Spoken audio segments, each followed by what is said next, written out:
Hello, my name's Kat from Thompson Wright Chartered Accountants. Welcome to our webinar on IR35, what the upcoming changes are and what they mean for you. So, as I said before, my name's Kat. I'm one of the senior tax managers here at Thompson Wright, and this is my colleague. Yeah, my name's Dan Oakes. I'm also a senior tax manager here as well. So, Dan, what is IR35? Well, IR35 legislation has been around for quite a number of years now, and the changes that we're going to be discussing haven't really affected the core legislation. Basically, what it was there to do and was designed to do is to try and prevent tax avoidance by people who should be classed as employees operating through a personal service company to do the same work as they were as an employee. This obviously would allow them to be paid into their company and then take a small salary from that company and dividends, thus avoiding national insurance and benefiting from lower tax rates. So, the new off-payroll working rules, which are coming into effect from the 6th of April 2021. Now, as you can remember, these rules were due to come into place last April, but they were postponed due to coronavirus, so they are coming into effect from April 2021. These rules apply when a worker provides their services through an intermediary, where they'd be classed as an employee if they were contracted directly with the engager.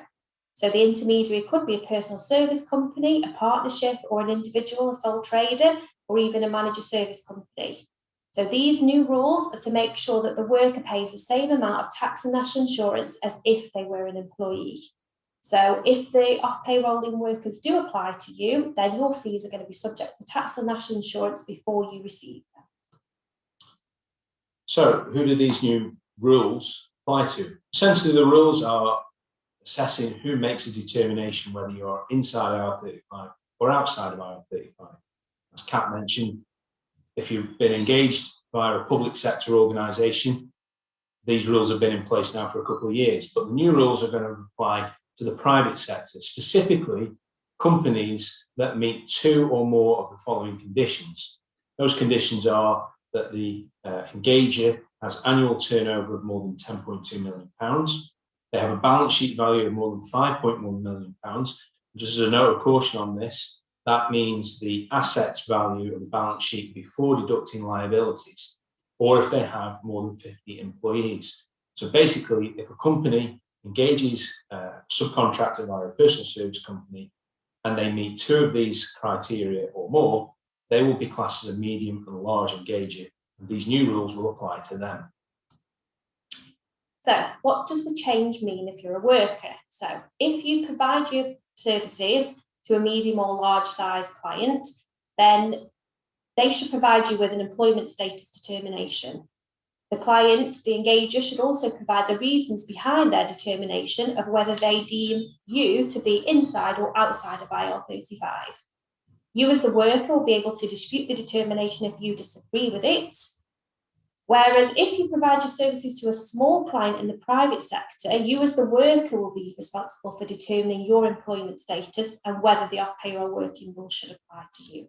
Just a note of caution on that bit there, that if you do dispute the determination, ultimately it is the end user engager that has to make that determination. So even though you disagree with it, they may still stick to their original determination. Absolutely, important point. So what does this mean for the engager?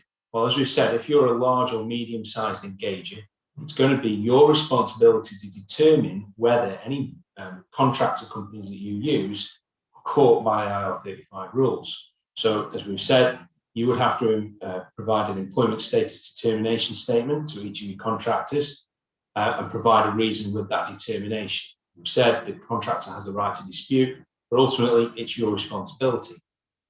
Now, if you do determine that the worker is caught by these rules and you are the direct fee payer to their personal service company, then you will need to operate pay-as-you-earn and national insurance on any payments that are made to that company. But it might be the case that you engage a personal service company via an agent or another intermediary. Now, in that case, you will still have to make the determination of whether the rules apply, but it will be the agent or that other intermediary that makes the final fee payment. They're the ones that will have to operate pay-as-you-earn and national insurance on the payments. And again, these rules come into place from the 6th of April 2021. And then can I just cover some of the questions that we've been asked continuously, is if you are deemed to be inside IR35 and you then receive your payments going forward after tax and national insurance has been deducted, do you then have a further tax charge when you draw that from your company? No, you wouldn't. Obviously, tax has already been paid, so it wouldn't be subject to any further tax, nor would the company pay corporation tax on those payments. Now, your company might have other sources of income, which of course it would pay corporation tax on, but income from that contract that's already been subject to tax and national insurance wouldn't. And interestingly, that income that has been subject to tax and national insurance will appear on your personal tax return as employment income. Now, just going on to this smaller point here, or this last point, small engages, nothing's really changed for you. So if you're a small sized engager, then you don't have to implement these new rules. The responsibility remains the individual personal service company and the worker to determine whether they believe the rules apply to them or not. Would be good, though, to obtain some evidence from them and their determination for your records. Absolutely. So obviously HMRC have a tool online called the CESS tool, which is Check Employment Status for Tax, and engagers and contractors can go online and use this tool to determine their status. Obviously, this is a guide of what your status is, and it shouldn't be relied upon wholly without taking some further advice. Yeah, and with regards to that point about taking further advice, we'd highly recommend that if you feel you're caught by these, either as the worker or as the engager, that you liaise with an IR35 specialist to carry out contract reviews. We work with some specialists in that area that will review a contract that's in place and also the actual working arrangements, because that's important too. They can also provide contract drafting services if that was something that would be required. So we recommend you get in touch with us, give us a call, let us go through your scenario and look at how we can help you. Yeah. So determining whether a contractor is inside or outside the IR35.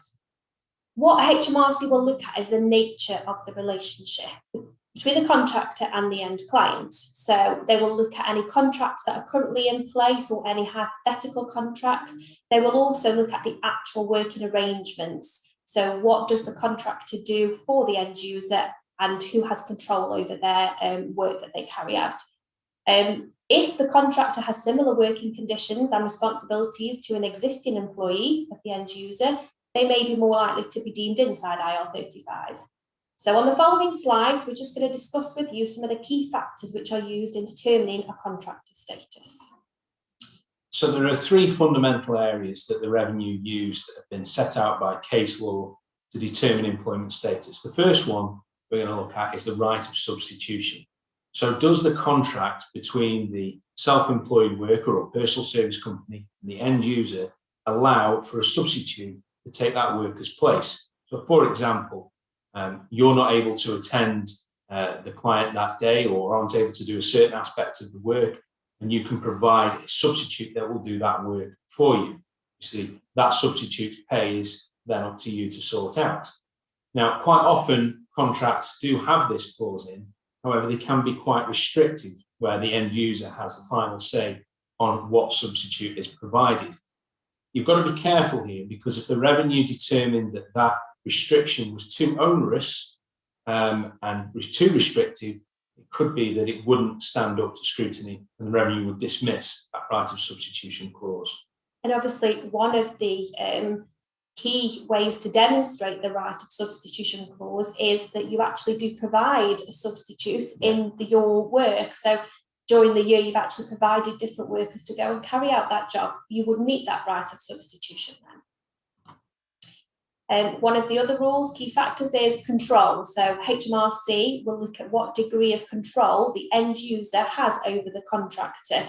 So of how their services are completed, how well it's going, where the worker does the work, for example, where a client can move a worker from one job to another when priorities over work changes. So HMRC will look at what degree of control the contractor or the client has over the contractor and what degree of control the contractor has for the work they are doing. So a clause can be included in the contract so that the client has no right to or shall not seek to exercise any direction, control, or supervision over the worker in the provision of his or her services. The worker shall endeavour to cooperate with the client's reasonable request within the scope of the services. However, it's acknowledged that the worker shall have autonomy over their working methods. Yeah, I mean, this is really kind of putting in place a business-to-business relationship, isn't it? Absolutely. The more control that the end user has over the how, what, where, when, and why that the worker does, then the more indicative it's going to be of an employment relationship. Absolutely. The other key aspect is mutuality of obligation. So obviously in an employment relationship, an employer has an obligation to provide work to a worker, and the worker has an obligation to carry out the work that they've been assigned.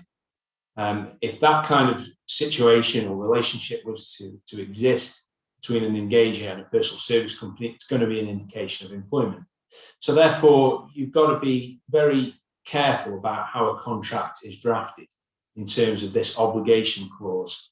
So tightly worded contracts that clearly specify and spell out the nature of the engagement, and that the worker has the right to be able to reject further work that's offered, and equally that the engager has a right not to provide any further work other than what's specified in the contract. And obviously the IR35 specialists that we work with will look at these clauses in any existing contracts and recommend clauses that you should have amended or added into the contract. Another key factor is provision of equipment. So self-employed workers, contractors would provide their own tools and equipment to carry out work, whereas if you were an employee, your employer would provide you with everything you needed to carry out that work.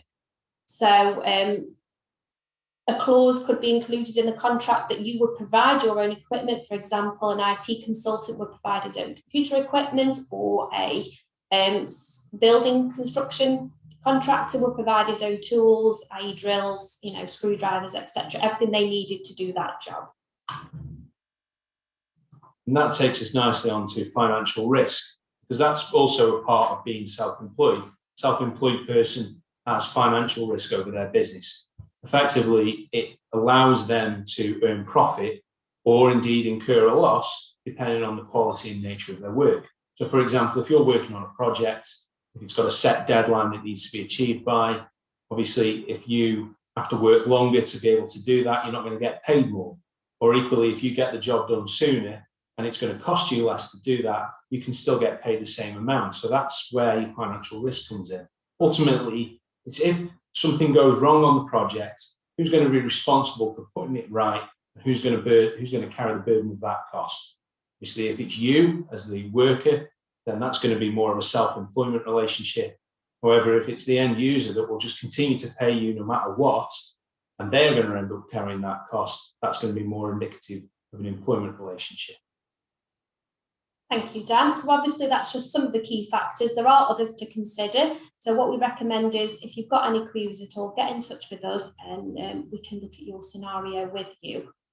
Thank you for listening. Our contact details are on the first slide if you want to drop us an email or give us a call.